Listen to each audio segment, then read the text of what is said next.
Hello guys, welcome to Veera's little spoons. ఈరోజు మనము చాలా సింపుల్గా మిగిలిపోయిన ఇడ్లీలతో మసాలా ఇడ్లీని ఎలా ప్రిపేర్ చేసుకోవాలో చూద్దాం.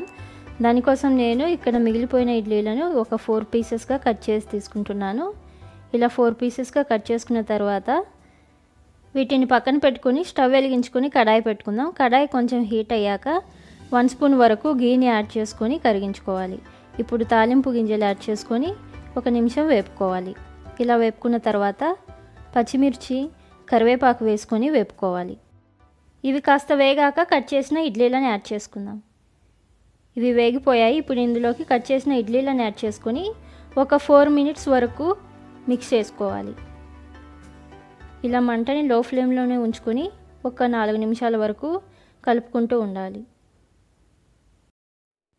ఇప్పుడు ఇందులోకి 1/2 స్పూన్ పసుపు, 1/2 టీ స్పూన్ కారం, 1/2 టీ స్పూన్ ధనియాల పొడి, 1/2 టీ స్పూన్ సాల్ట్ యాడ్ చేసుకొని ఒక 2 నిమిషాల వరకు మిక్స్ చేసుకోవాలి.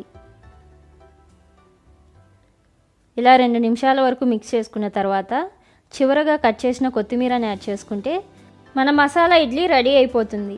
సో ఈ మసాలా ఇడ్లీని ఒక్కసారి ట్రై చేయండి. అస్సలు వదిలిపెట్టరు. చిన్నపిల్లలైతే ఎంజాయ్ చేస్తూ తింటారు.